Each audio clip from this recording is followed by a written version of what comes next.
Jack, you are making a big fuss about nothing, as usual. Now, what do you say we go down? We get ourselves a cup of coffee, huh? As usual, me. Yeah, man, you're always finding fault every opportunity. All I'm asking, Johnny, is that we set some ground rules, as long as Ryan and I... Wait a minute, wait. You mean I have to have guidelines when I deal with my own granddaughter? I'm saying I don't appreciate you taking her out in the cold. We went sledding, Jack. When she's just getting over an infection. Listen, I know more in my little finger about the raising of children than you'll know in a lifetime. That dog knows more. That's not the point. Well, what's the point? The point, Johnny, whether you like it or not, is you have to check with me before you make any decisions about Ryan, such as taking her out to the park on a day like this, when it is so damn cold. Oh, Jack, people live in the cold in some parts of the world. Did you know that? What makes you think cold is bad for you? Because Ryan's pediatrician said, among other things, to keep her warm. She was in her snowsuit. She shouldn't have been out. She's perfectly fine, Jack. You're not paying attention, Johnny.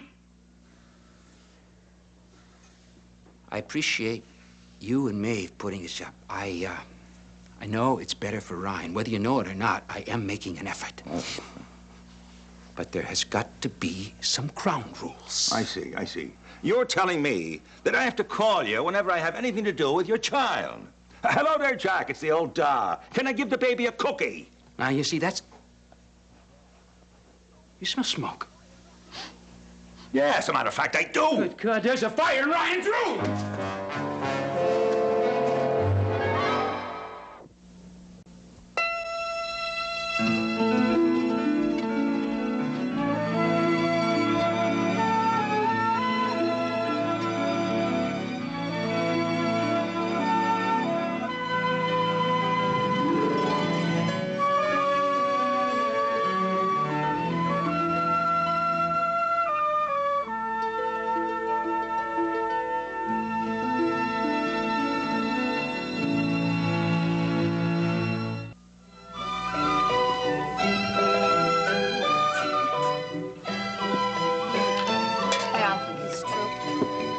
Bill always used to say I was born 2 drinks under par. Well, in that case, you're over par already.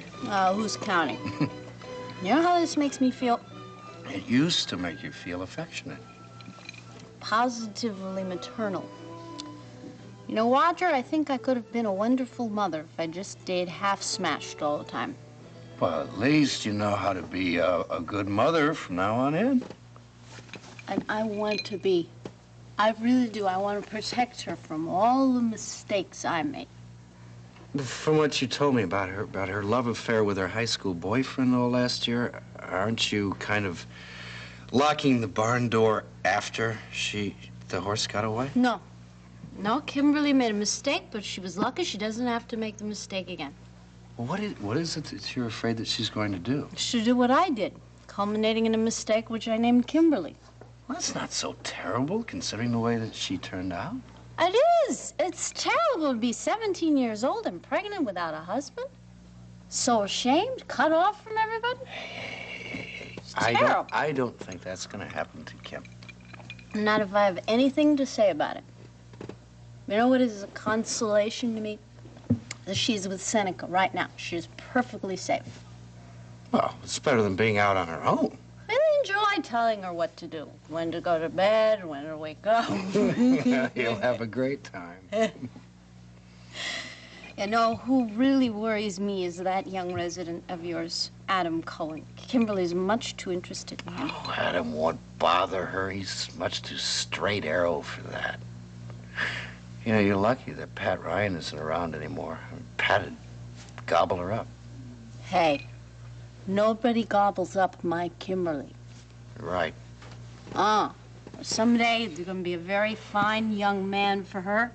She won't have to go through all the furtive stuff the way I did because that costs too much.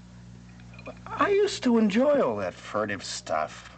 Of course you did. The boys always enjoy it. No. Do you know things weren't right for me until I met Bill Woodard, and I was in my 20s by then? Of course, things been a lot better since. Yeah. I'm never gonna get to do it. Hmm? I like to protect her, but she'll do just what she wants, the way I did. Like mother, like daughter? Yeah, I like to spare her, but she's gonna have to do for herself like everybody else. Well, with you on one side and with Seneca on the other side, I don't see how she could possibly stray from the straight and narrow road. If she's like me, she can. Well, we all find our own ways to mess things up. I must really be drunk because that sounded profound. No call today. What? Went all the way out to the end of the world, out to Sheepshead Bay, looking for Dee. She wasn't there. Best I could do was leave a message with Siobhan. Maybe she didn't get home yet. It was last night. I've been waiting for a call all day. Oh. Oh, poor Roger. You make a mistake, and you got Kimberly for it. Yeah. I make a mistake, and I lose Delia. Mess up my whole life. I lost her forever. So long. Goodbye. He doesn't want to see me. He does. No. He came all the way out to Sheepshead Bay to see you. I should have phoned him. Oh, he came to see you. You're coming to see him. Go on, knock on the door.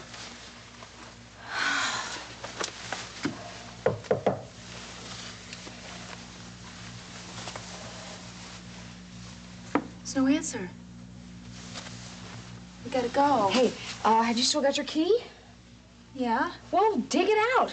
We're not going to give up yet. You can go inside and wait for him. He'll probably be home any minute.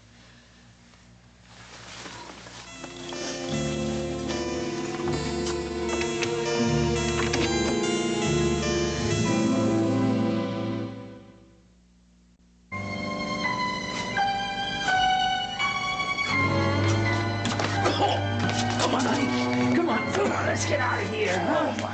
Yes. Oh, now, how'd that happen? I swear I left the thing standing up. Lucky thing we caught it. Get some air in here. Boy, clear some of the smoke out. In the name of heaven, what is all this? Sweetheart, there's nothing to worry about. I mean, don't get excited. Brian wasn't hurt. No, it's just a little bit of smoke, that's all. Oh, smoke and my iron and board cover and the pad. Look, there's nothing to worry about. I mean, there was no fire. Nobody's the worse for it. Who in the blazes was ironing anyway? I was trying to dry Ryan's mittens. I swear I left the thing standing up. The baby's not frightened, is she? She says she's fine. I left her on your bed. I want to check on her in a minute. Go. Well, there's no serious damage done. No, of course not, John. Of course, if we went downstairs for that cup of coffee you wanted, she could have died of smoke inhalation. Jack, we never would have done that. We would have looked in on her. Would we? Is that a John Ryan rule of parenting? You're damn right. Uh-huh. You know what I think? I think you're having such a good old time telling me how you know more about looking after kids in your little finger than I do, that you just go on talking all the way down the stairs, never give me a thought to Ryan. That's not true. Ah! Look, Jack, I know you're upset about the baby. You have every reason to be. Thank you very much. I'm just trying to explain to you what happened, see? Memory's gone, John, that's all. The old switches aren't connecting anymore. What's that supposed to mean? Just a polite way of saying you're an old fool. And I'll thank you to leave the raising of Ryan to me. Man, I'm trying to apologize to you. What am I doing that for? Will you- Yeah, well, it's a waste of breath. Will you lower your voices? Both of you. If the child wasn't frightened by the fire, she's bound to be upset with you two bellowing at each other. Fine. Perfectly fine with me. Fine with me if I never exchange another syllable with the man. Permission granted. All right, now, the two of you. You hear me. We are dealing here with a very difficult situation at best. We've lost a daughter, you've lost a wife, and your child has lost her mother. And I am bound and determined that the three of us are going to get along as a family in this house. Now, what about the two of you?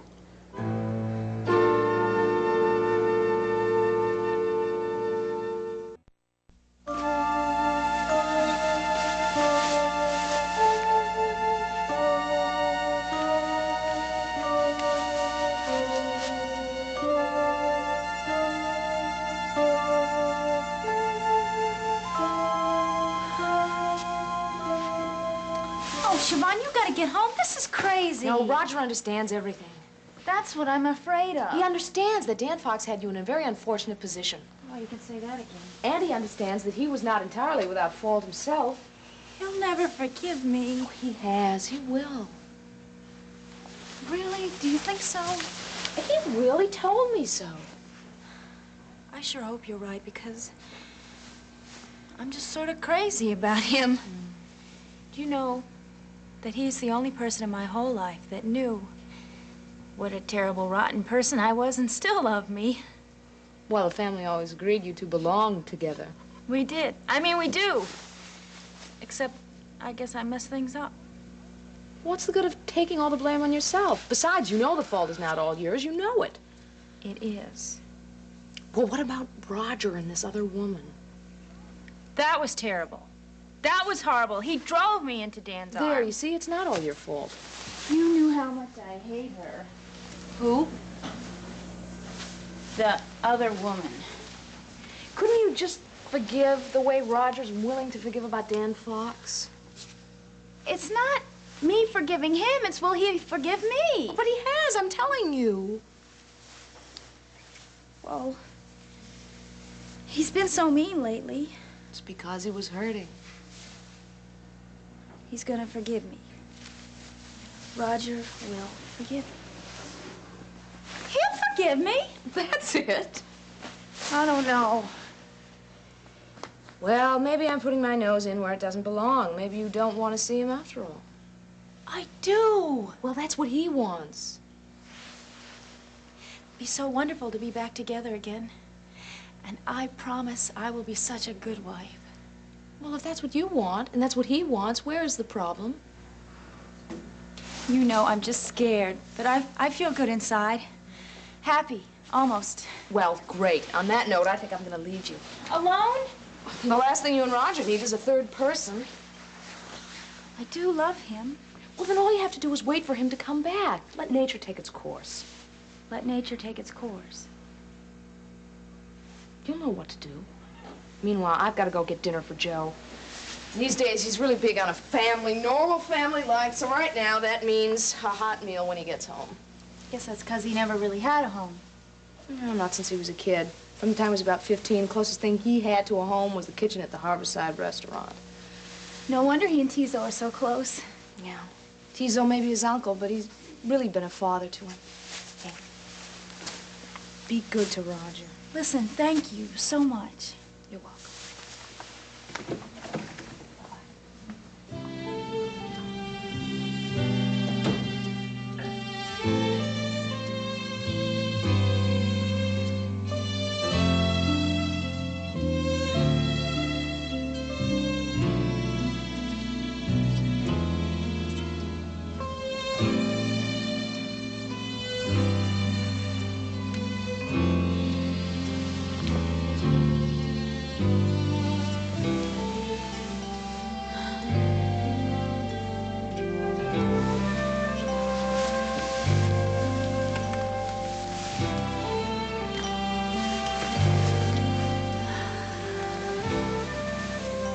Roger will forgive me, and everything will be okay.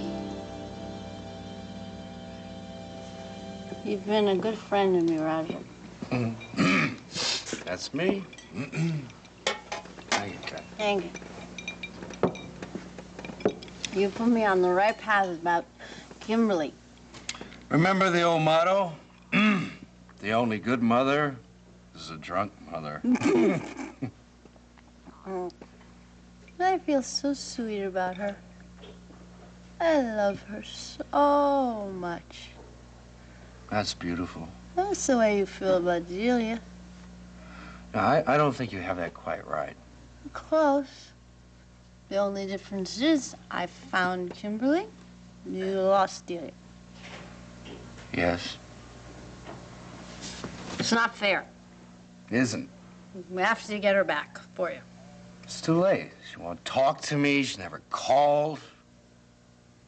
How about a letter? Letter? A love letter. You write it. I couldn't. Of course you can. I'll help you. I'll show you the secrets to a woman's heart. Oh, yeah. Not like that. I'll show you the magic phrases. Come on. Get a piece of paper. Come on. All right, I got something here. Good. All right, now we're going to do this together. Right? Ready? Okay. What do you call it? Delia. D. Sometimes Mrs. Coleridge. No, not then. When you know. My pigeon. But there's a reason for that. No, never mind. I don't have to know. Just write. Dear Pigeon. That doesn't sound right. You're right, doesn't it? How about my dear pigeon? No. No, this lacks exuberance. Exuberance. I said it. Well, what would make it sound more what would make it sound better?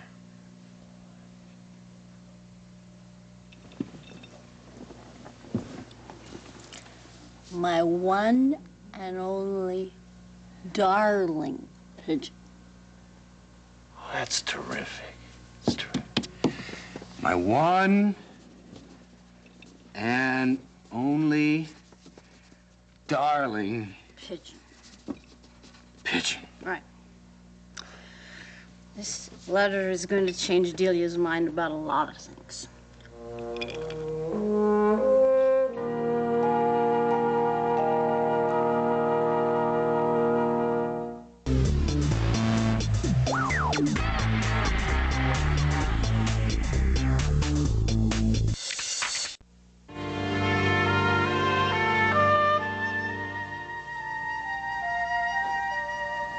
Well, Ryan's asleep.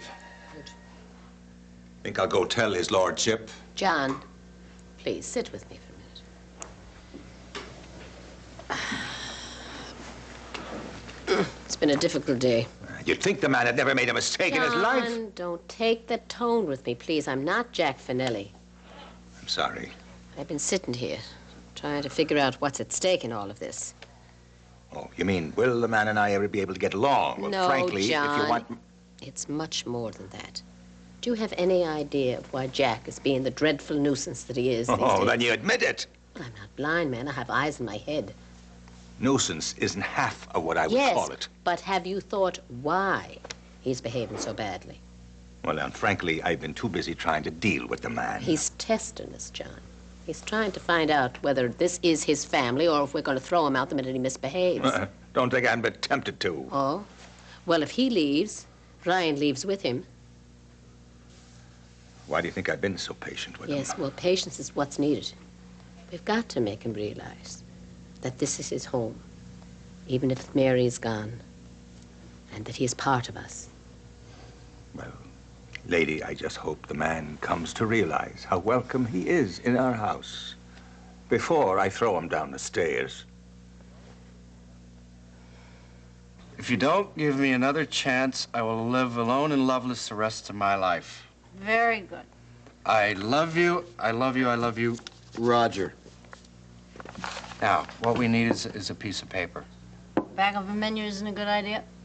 Fine cloth note paper is what we need. I have some in my apartment. Come on. Your stationery, that's terrific, Ray. A letter to Delia with Mrs. Ray Woodard on top. No, she wouldn't like that. Well, Faith gave me some paper for Christmas. It's back at the apartment. We'll go there, and maybe we can make some improvements. Add finishing touches.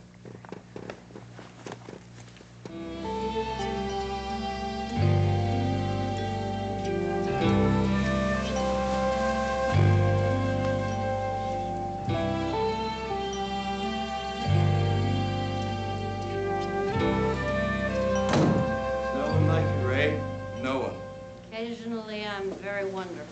What about a drink? No. No, I'll fall asleep then, and you don't want me to do that. I don't want that. What I need is your gift for romance. I like that. I have a gift for romance. You are a very talented lady. We're good together. Coleridge and Woodard, specialists in love. Absolutely. Ready? I'm ready when you are. I want to make it absolutely perfect. Well, I'll do my best. That's what I need. All right? My one and only darling pigeon. Oh, that's beautiful. How can I make you understand how very much I love you? That's wonderful. For me, ours has always been the mating of two souls destined for one another.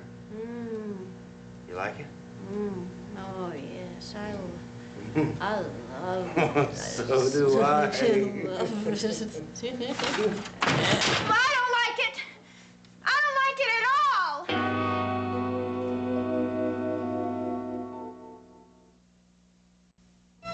A new original reality series on SoapNet. Mom and Dad are moving in for a financial intervention. It's a matter of life or debt. Bank of Mom and Dad. All new Wednesday at 10, only on SoapNet.